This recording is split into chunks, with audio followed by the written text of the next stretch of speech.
Godzilla is now in New York City.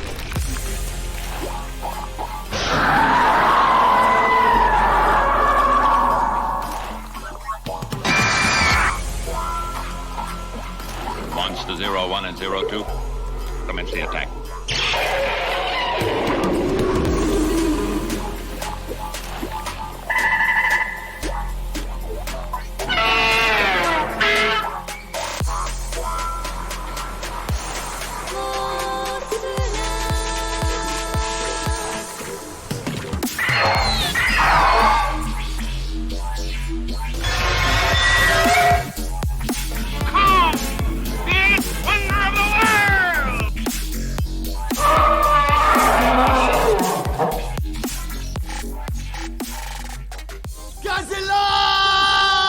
Hello listeners and welcome back to Stomp This Way.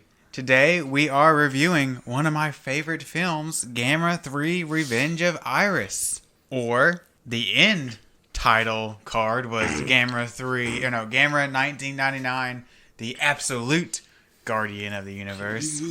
Whatever that means. Or the original Japanese title. I saw several translations of it, but I'm going to go with the first one I saw. Gamera 3 Awakening of Iris. I think there was something like Devil Monster Iris Awakens. I saw it translated or something. Or Evil God Iris. Kind of like the German title, Gamera 3 Evil God Iris Awakening. Spelled I-R-Y-S. Yeah. But, some production trivia. Sure. Akira Ohashi, who played Gamera in the previous film, portrays Iris in this film. The only one of the three films in which Kaneko got a writing credit, that's director Shusuke Kaneko, had a production time of well over a year, which is a long time for a Japanese film. Most Japanese films are from concept to in theaters in 6 months. Or less if you're or less, bold. Depending. And, this movie did, usually there's a year gap in between sequels. This, the first one 95, the second one 96. This one did not come out until 99. So, and I think we'll talk about it, but I think you can see that reflected in the quality of the film as well. But anyway, in order to have the rain appear accurately scaled to the monsters, sand was used to simulate raindrops. That sounds miserable. It does sound miserable. If you're the suit actor, I'm just gonna dump buckets of sand over you for the next 20 minutes. I bet that sand got everywhere. And I knew that coming into this viewing, so I was like, I wonder if you can tell. And if you're looking for it, you can kind of see that it is sand, but I still think it looks good. I think it's still, I agree with them that it looks in terms of scale, because if you have these giant normal looking raindrops against these giant monster suits, it does kind of look odd.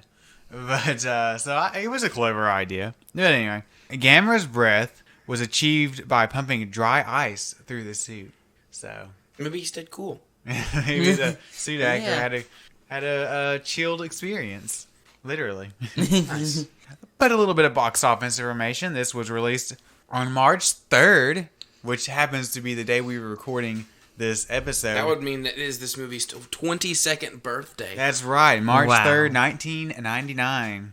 With a budget of, I found one site that listed it at $7 million, which not bad. Is pretty hefty. I mean, not quite Godzilla Heisei era budget, but more than the other two films had. And made approximately $15.5 million, or the U.S. equivalent of $15.5 million. So, doubled his budget. It might have made some money. It made some money. It did pretty good for itself. Not bad at all.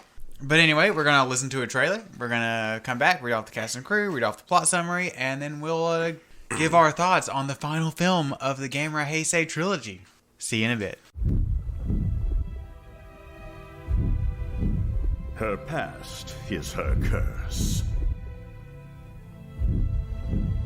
Her loss is her rage. And her union, her undoing.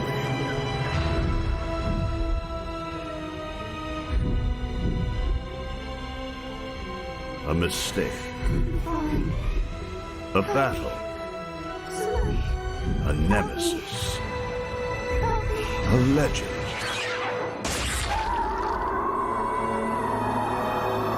A turtle.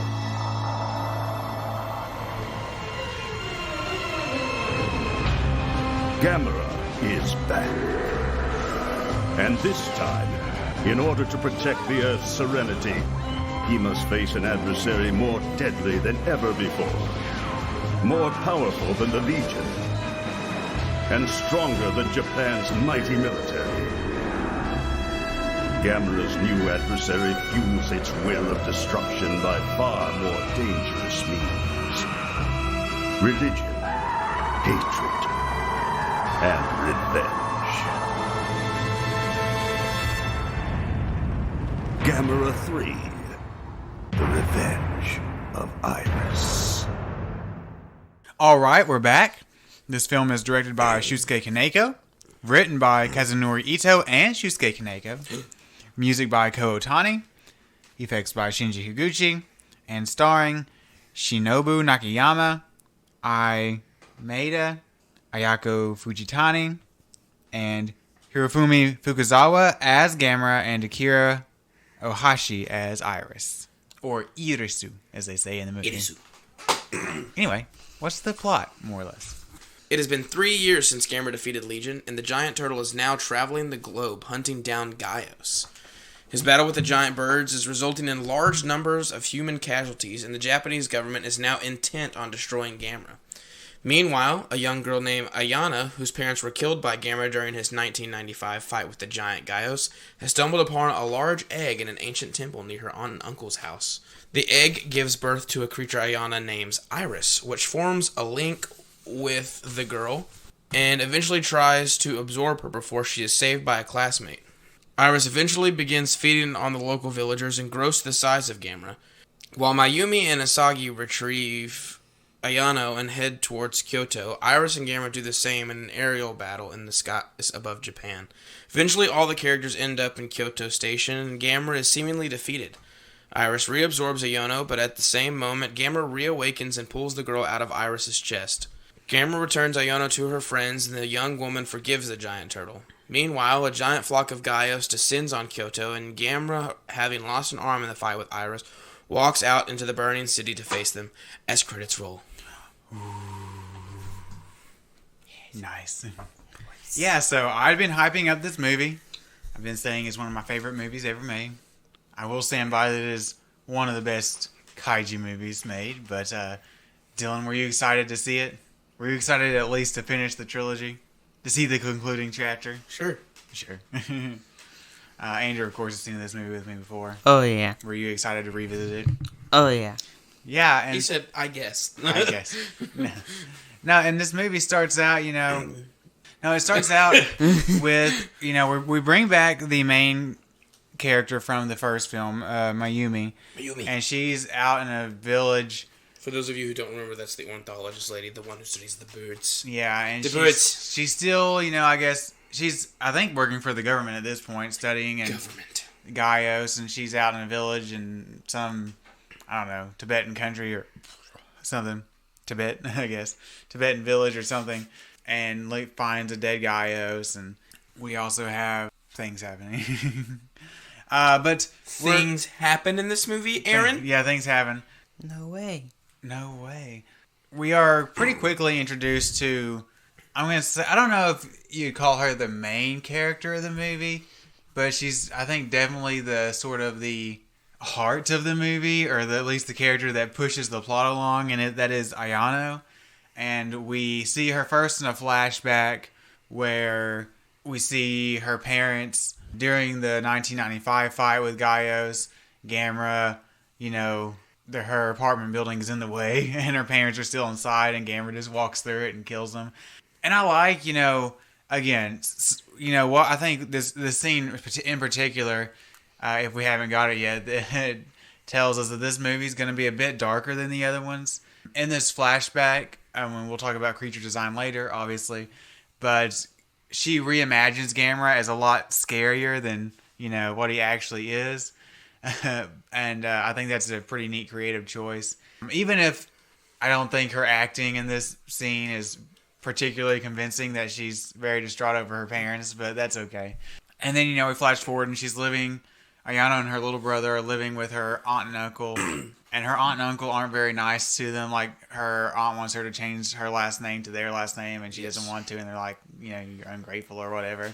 Although I guess her cousin that's a little bit older than her is nice to her. But she also is bullied at school. Her and her brother are bullied at school by these three. Well, I can't say that word on this podcast. These three very not nice people, young girls. But she also has someone at school that's crushing on her. And this boy, his family happens to own the temple, the land that the temple that she's going to find Iris on later is at. This is true. Yeah, so all this is going on. And anyway, so they're at this land with this young girl, Yono, and these other girls are at this land, right?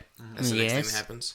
And they are like essentially forcing her into like this weird temple thing that's like blocked off, and they cut open the door with some like some wire cutters or something, and they shove her in there. Yeah. Kind of reminded me of a scene. If you've seen any of the Ju-on movies, there's usually like a scene where girls, where the schoolgirls will bully another girl into the house, the Ju-on house, and then they all end up getting possessed or whatever.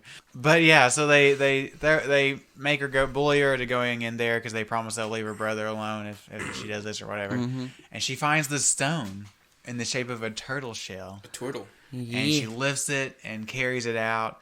And then, the boy shows up and is like, what are you doing? And can't do that. She puts it back, but it's too late by that point. Yeah, all that stuff's happening. But really, I will say, revisiting this movie, the first 20 minutes, again, our biggest, I think, complaint of the first two films is that lack of characters, strong characters, a severe lack of characters. And I do think that this movie corrects that somewhat. They still don't really have a central character, I would say, but we at least, I think, have.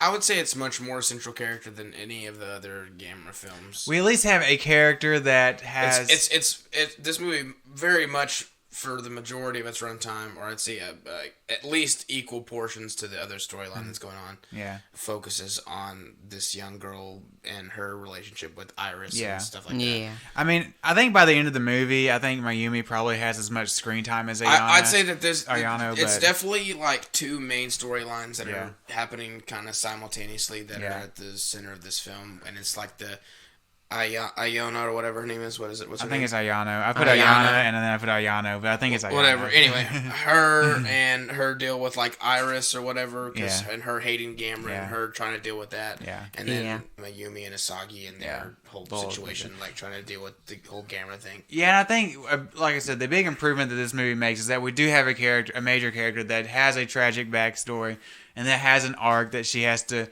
complete over the course of the film. Actually, has a character arc, guys. Yeah. Guys, she starts out the movie hating Gamera because of what happened to her family, and by the end of the movie, she has to overcome that and forgive him. Yeah. And she has a boy chasing after her, and that's kind of a sweet little side story. And I even think, the way they bring in Mayumi and Asagi is pretty good in terms of like supporting characters in this movie. I will say there is a whole subplot with these two, like almost, I don't know, cultist people.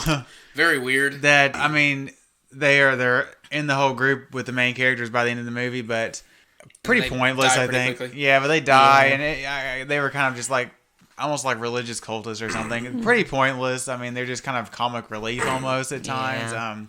I think you could have excised from them from the movie and not really probably lost much, but no, I think this movie makes an improvement in that area. But I will say that the first 20 minutes before the monster action starts does get a bit tedious. But it is around 20 minutes, a little over 20 minutes, when we have the big showdown in Shinjuku or somewhere. Where, again, I love this scene. One of my favorite scenes in all of kaiju cinema. Gamera, we see a burning Gaios falling from the sky. And it smacks the ground. And it hits the ground, and Gamera lands, and he's chasing after the other Gaios, and he just gives 0 Fs. He is just incinerating burning humans everything down, left and right, trying to kill this stuff Gaios. And it is a great visual effects scene. We'll talk about that later.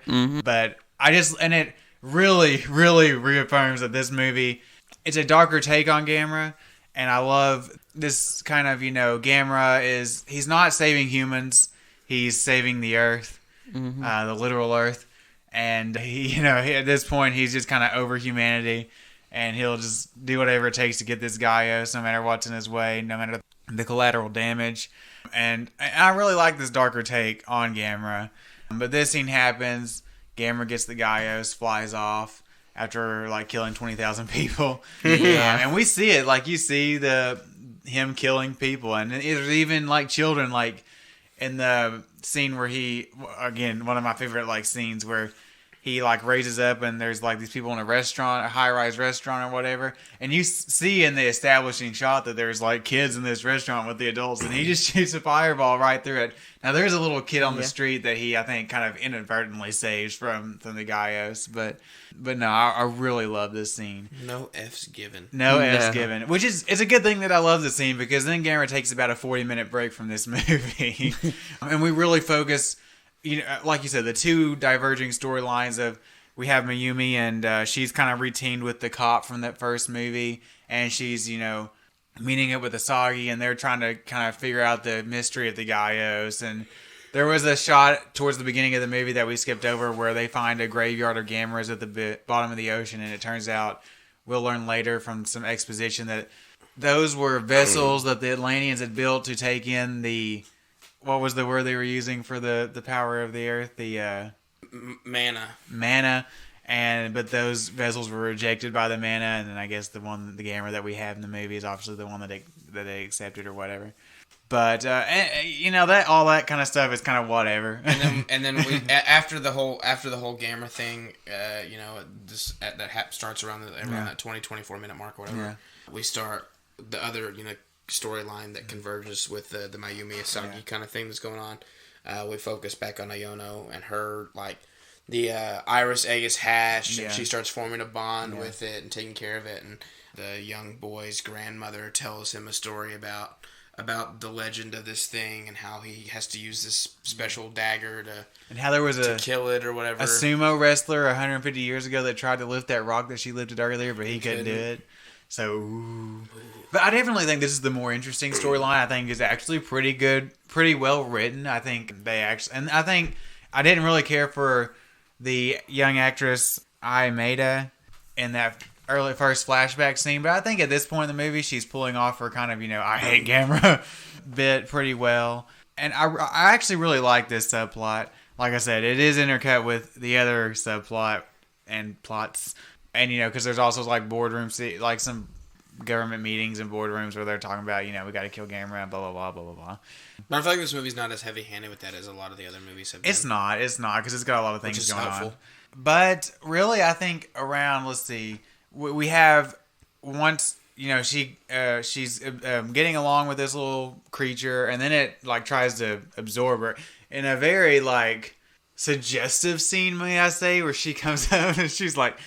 Of course, there's the stereotype of Japanese and tentacles, but she goes up to it and there's CGI tentacles waving everywhere, and she starts to unbutton her shirt. What does she say? She's like, "I'm so hot, Iris." Yeah, that's the translation anyway. She has, I don't know if we mentioned, but she has a little the amulet that Asagi had in the first movie that connected her to Gamera. She has a similar one that connects her to the Iris. Yeah, she clutches it. And then it enfolds her in in its tentacles. Mm-hmm. And then the next thing we see is that, she's in this cocoon thing, and it's connected to her. But her boyfriend, or wannabe boyfriend at least, comes and cuts her out and saves her and calls the ambulance, I guess. And I think that's where shortly thereafter the storylines really start to converge, where, Asagi or at least, I don't know if Asagi's there by that point, but Mayumi and the cop guy show up. Well, Asagi ends up at these cult people's thing. They're trying to, I guess, help her or something. I don't know. Not Asagi, Ayano. Yeah, that's what I mean. Yeah, so she goes to the hospital, but then because she has no next to. I don't know about the logic of this scene, but she has no next to kin. So somehow because I think that the woman cultist is a government official. They somehow rig it so that they get custody of the girl and they put her in a basement somewhere. And they're tracking Iris, but her little brother has now started to grow very large. Yeah, I think it's somewhere during this time period where we see Mayumi stumbles upon the village where her Ayano's aunt and uncle were living, and I think they go into her aunt and uncle's house, and all of her family's been Pictures are like sucked dry. And but the little brother calls over Mayumi, and they go, and her and Asagi go and find Ayano and save her, essentially. But I don't know. So then all four of the characters, like Asagi, or all five, Ayano, Mayumi, and the two cultist people, all start heading towards Kyoto, because I think they're going to take her to a hospital in Kyoto or something. And at the same time, Iris has had a fight with the military in the forest that was pretty short-lived. And he's flying towards Kyoto, and there's like a chase with jets and stuff. And Gamera said, no, not today. And then Gamera shows back up. I think this is around the hour 10 mark or so. And really, I would say the last half hour of this movie is like essentially the final fight. And they get into a big fight in the air, but the military shoots Gamera down, and Iris, all epic-like, descends upon Kyoto, and then Gamera shows up, and a big fight ensues. This is true. Mm-hmm. And there's like some shots where like Iris like lands off in the distance and stuff like that. Yeah.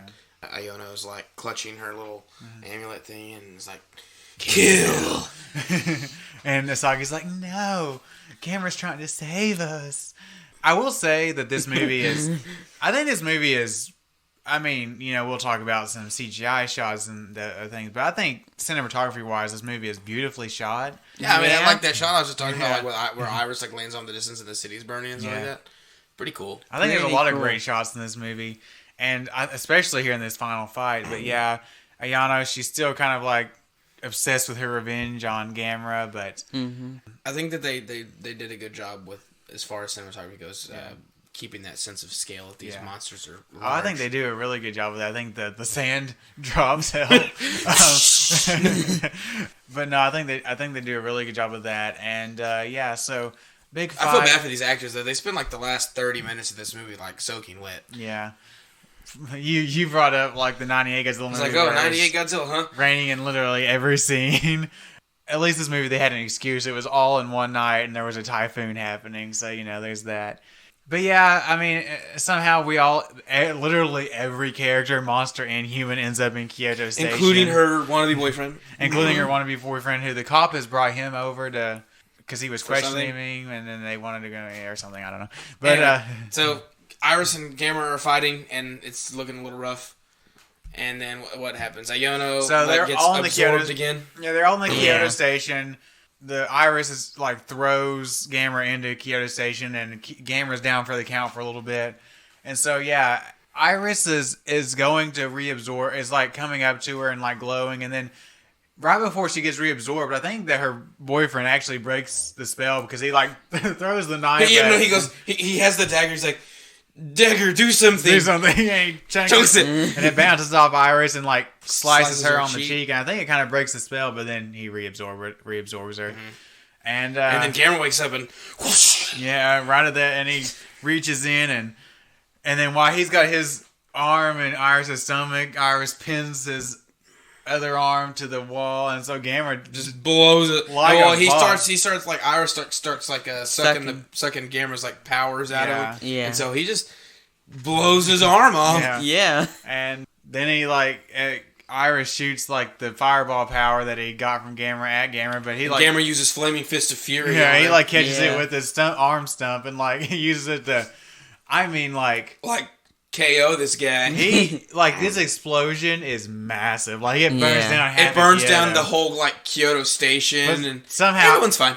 Everyone in the Kyoto Station, which we forgot to mention, that was around the point of this fight is when the two cultist people get crushed. But everyone else is fine after this explosion, even though half of Kyoto is burning around them. It's casual. It's kind of like whatever, But now he sets Ayano down, and Ayano is like, "Why did you save me?" And, Gamera just kind of, gives her a little nod. And then her boyfriend shows up and, hugs her. Yeah, I'm like, did you ask for her consent? I mean, she seemed okay. He deserves at least a hug. I mean, he has literally been chasing her around this whole movie while she's been mean to him. Trying to save her. And, I mean... Dagger, do something! Talk about a boy chasing a girl. He must really love her because he... He's put up a and lot. then we get Gamera walks out, bloody stump and all, walks out into the fire, and then because the military officials have this briefing thing that we see, and it's like there's a bunch of there's a swarm of Gaios heading this way, and one guy's like, how many of them are there? And another guy goes, lots. And I love this. And we get the shot of lots of Gaios flying this way. This is an ending you don't typically, monster movies aren't really known for their ambiguous endings, but I really love this ending. It's beautifully shot for one, but Gamera's walking out into the burning pretty city. Shot, it like kind of backs out, gives us a good wide. And the Gaios are coming, and there's he's barely, walking, standing. Barely holding on. And there's a huge swarm of Gaios coming. And then Asagi and Mayugi or whatever are giving these speeches, in the background, Gamera will fight till the end to save us, or blah, blah, blah. Yeah. And Gamera gives a roar to the sky, and then we get that Gamera 1999, the Absolute Guardian of the Universe title card and credits roll. It's kind of a long movie. I mean, it's credits and everything was an hour 47. I mean, if you take out those end credits, it's probably an hour 42 or something. I don't know, but no, that is the movie. Sure is. What'd you think? It wasn't bad. No. It's definitely the best of the trilogy. Yeah. I mean, I really enjoyed it. Like I said, I think, our first big complaint about I would argue main it's complaint, probably the best Gamera movie we've watched. Definitely. Oh, yeah. If it's the best of the trilogy, definitely. Our biggest complaint with the first two, like I said, lack of really impactful good, strong characters. central characters. And like I said, this one doesn't really have a super centralized character, but it does at least have a character. One of the major characters has an important backstory that really ties into the plot. And for once in a giant monster movie, we get a character that actually has to have some sort of story arc and character development throughout a film. Yeah, she learns to let go of her hatred. Yeah. And to forgive and forget. Forgive and forget. And I think it's a pretty good, pretty well written story arc. Yeah. And like I said, I mean, not perfect. I think there's a little bit of pacing issues, especially with the beginning of the film. It gets plotting. Between the monster fights, it does get a bit plotting. I think that Miyumi and Asagi's storyline is not quite kind of whatever. No. There is unnecessary characters like the cult people. The cult people and some of the military scenes is you probably could have excised. Not necessarily important. But no, there's a lot of things I really like about this movie, like I said, including the ambiguous ending, not something you'll usually get with a movie like this. I think, again, beautifully shot. I think the monster fights are really well staged, and I think maybe some of the fact that Kaneko participated in writing the screenplay in this one, maybe that is some of the improvements we see here. But no, I obviously I really like this movie. It's not bad. Yeah. All right, y'all want to move on to creature design? Sure. So let's start with Gamera. I mean, the first thing we see of Gamera is in that flashback scene, and they really got. I think it's a modified the suit from the last film. Just kind of they modified it. Yeah. But he's got white pupils or white eyes with no pupils, and he's got these mean looking fangs and spiky things, and it just looks. Like I said, evil. I really like the fact that they did that for that flashback scene, so that you can just kind of see how Ayano's a visualization of kind of just how Ayano sees Gamera. But no, even actual Gamera. Now the continuity freak in me is kind of well, why does Gamera look different? But I get over that pretty fast because I really like Gamera's look in this movie. He's got in the last two movies he kind of had really human friendly eyes where he had big human pupils and everything. This one he kind of had just green eyes with little black dots in the center.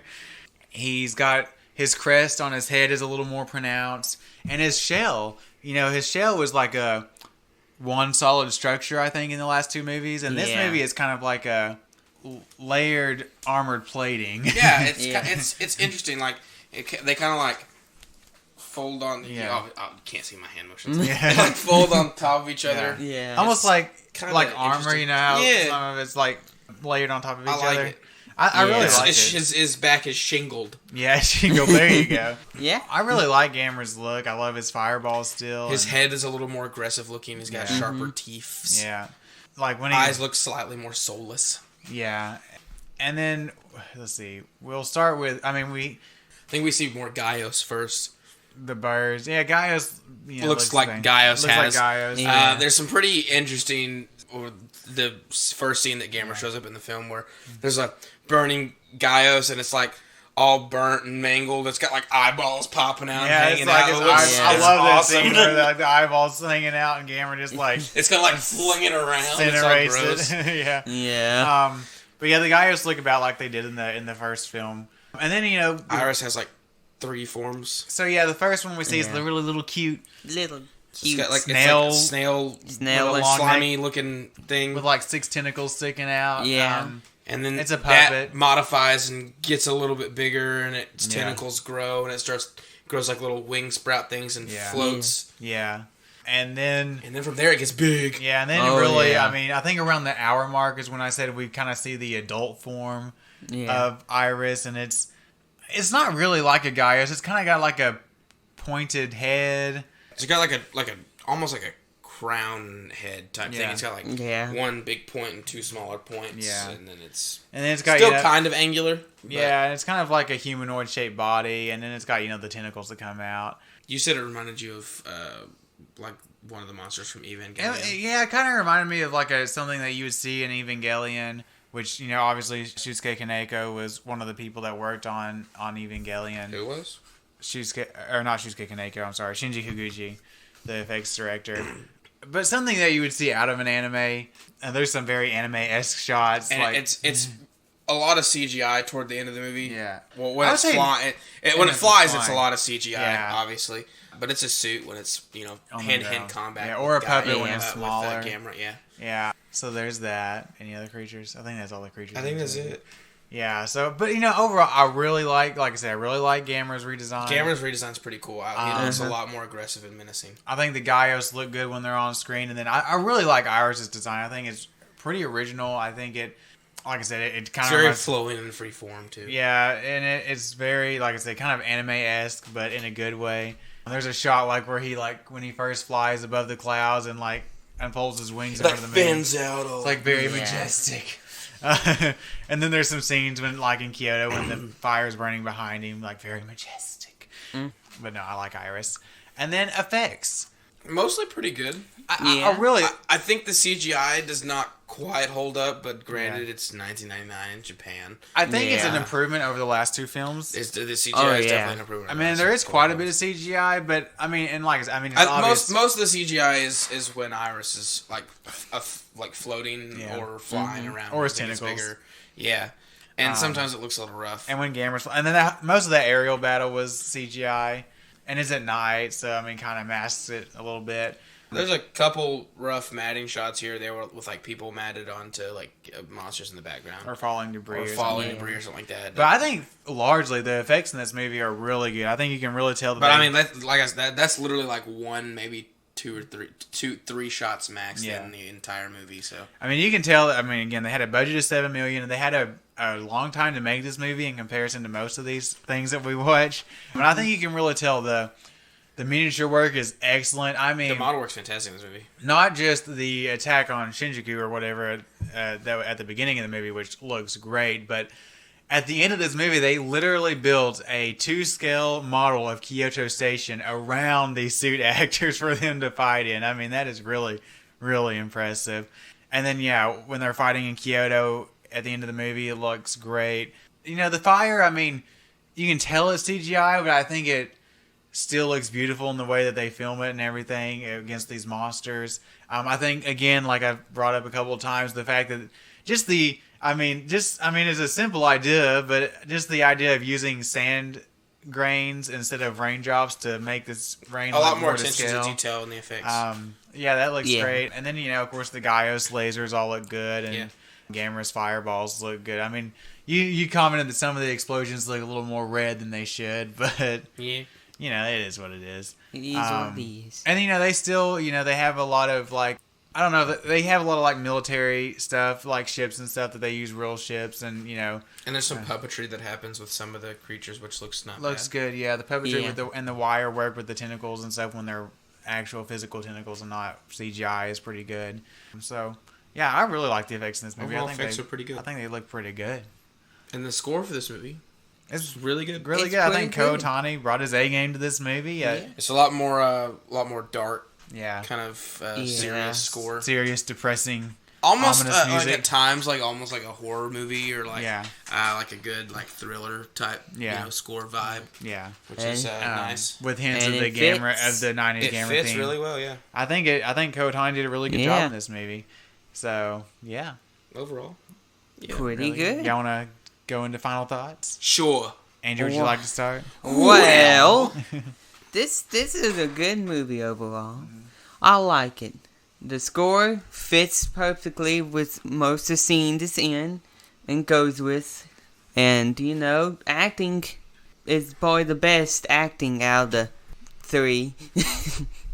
And, I like the monster designs. I like Iris. He looks cool with his wings glowing and all that sometimes. And Gamera, he looks cool. He looks more menacing than the last few. More evil looking. But I think I'm gonna give this movie an A-. An A-. Dylan, what do you think? Yeah. Yeah. Overall, I think this movie is a vast improvement over any of the other Gamera movies that we've watched to date. Hands down. Without a doubt in my mind. I think this movie, you can tell that they spent a little more time, I would imagine quite a bit more time, Yeah. actually what seems like trying to develop the story, develop some characters, at least a couple of them to a degree, Yeah. spending time and attention to detail on the effects, and especially like this model work and stuff like that. And it really shows the characters. It's nice actually having a character that has some sort of character development, an actual story arc, and that they have to get from one point A to point B, and change as a person by the end of the film, which is a rarity in these films. Even the Godzilla films, it's a rarity. But it's a kind of a nice change of pace. Speaking of pace, it's a little slow and plodding when there's not monster action going on, but these characters are serviceable enough that you can care about what's going on, at least enough to get you to the next decent action scene or whatever happens next. I think the monsters look really cool. I really like Gamera's redesign. He looks a lot more menacing. The armor plating, kind of shingled armored turtle shell is really neat. His face is a lot more menacing, which is really cool. A lot more fierce and angular, and he's got sharper tusks and stuff like that, which is pretty nifty. Iris, all of its forms are pretty cool. It's definitely got a cutesy little form at the beginning, and then it slowly gets bigger and bigger and more menacing. I haven't seen Evangelion, so I can't attest to that, but it definitely becomes like very free flowing once it like goes up into the clouds. We get like neon glow underneath its tentacles and stuff like that as it's flying around, and then it kind of becomes humanoid-esque, and when it's a suit and fighting Gamera. And it's pretty cool looking, and the effects are overall pretty fantastic in this movie, minus a little bit of sketchy CGI. But I mean, this is a 22-year-old movie from Japan made for a budget of $7 million. So, but the model work for this movie is fantastic. The score for this movie is also really good. So I'll give it an A. All right, yeah, I agree with you. I think this movie is, again, like I've said, I think that they actually did a pretty good job in terms of writing this film, and especially writing the character of Ayano and her subplot. Yeah, it does get plotting at times. When the movie deviates from Ayano's story, it kind of suffers some. And the CGI doesn't hold up that well, but overall I think the effects for this movie are great. I love the cinematography in this movie. I think it's shot really well. I think there's a lot of really beautiful shots in this movie that would make great screenshots. I love the monster action in this movie. I think it's all really well staged. I love the opening fight scene, or the first fight scene with Gamera and the Gaios, and just like the way they pull that off, and the way Gamera is just slaughtering humans. I mean, not purposefully, but just as kind of collateral damage. And I love the fight scene at the end in Kyoto. I think it's really beautiful, really well staged, really well choreographed. I think, like I said, Kow Otani's score is great. Yeah, I really like this movie. Coming in to this trilogy, like, I would have thought for sure I was going to give at least one A+, if not two. I do think I'm going to settle on an A for this movie, because there still are pacing issues. It still struggles with the centralized character. Not all the supporting characters are very interesting, unfortunately. I think Asagi's character kind of gets the short I think Asagi's character had the potential, kind of like how we talked about Mickey's character had a lot of potential in the Heisei era that they just kind of left on the floor. I think the true same thing of Asagi's character in this trilogy. I think they could have done a lot more with her than what they ended up doing. Yeah. But yeah, I'm gonna give this film an A. I think it's one of the best kaiju movies, really, especially post 60s kaiju movies to come out of Japan. I think it looks really good. I mean, in terms of like just visuals, I think it looks better than any of the Godzilla movies of the Heisei era. And then you can argue about whether it's better written or not. But I think it's definitely, at the very least, on par. Probably, I mean, I have more nostalgia for those Heisei era Godzilla films than I do for this, just because I've watched them so many more times. Like, I've probably seen these Heisei era Gamera films 3. This might be my 3rd or 4th viewing of them, compared to, I've seen those Godzilla movies like 15, 20 times on the low end, a P each. Yeah, but no, it's definitely a really good movie, a great kaiju movie, and I would recommend any kaiju fan to check it out. So, okay, so just a couple of news items that I wanted to cover real quick. So Adam Wingard has reiterated that there will be a definitive winner in his film Godzilla vs. Kong. I think, if I'm not mistaken, almost exact quote is, "In this film, that is the real Godzilla," or not the real Godzilla. He says, "In this film, that is Godzilla, that is Kong," and they essentially, excuse my language, they essentially beat the shit out of each other. For 2 hours. And one will win. And one that was like win. Almost an exact quote of his tweet. Yeah.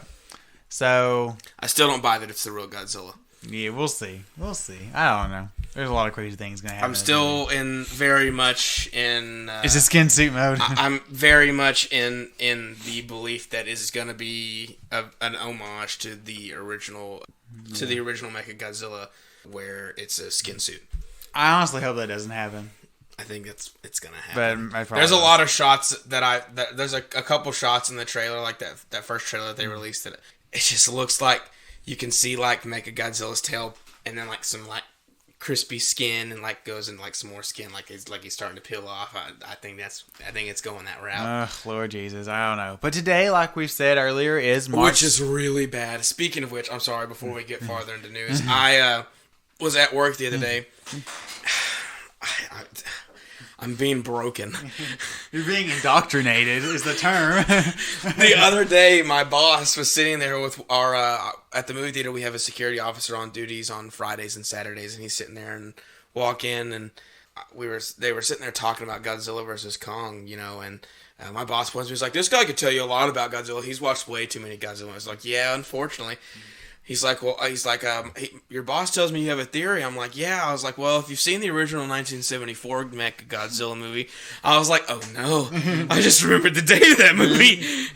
And then I just started spouting off details about it. I'm like, "Oh no. Oh no, what have I become?" Oh, it was bad. Well, I was impressed that you remembered the date, the year. 1974. Yeah, so... Anyway, what I was getting to is today, like we said earlier, is March 3rd. So tomorrow, from the day we're recording this, it will have already come out by the time you hear this episode. Pacific Rim: The Black is debuting on Netflix, and early reviews say that it's pretty good. So cool. We're going to find out. Dylan has agreed to sit down. I know. I don't know how many episodes it's going to be. I doubt it'll be that many. But if it's more than 12, you're like, I'm out. Andrew and I, at the very least, will sit through the whole season. 13? If it's 13, fine. Fine, whatever. What if it's 26? Probably not. I don't know if I can handle it. Well, that's being a little dramatic. But I might break down and cry. Halfway through the first episode, he's like, "I can't do it." Kind of news. I mean, it's not much to really talk about because you don't really particularly get a whole lot. Like 30 seconds, like a 30-second, minute and a half long scene from Godzilla vs. Kong was released.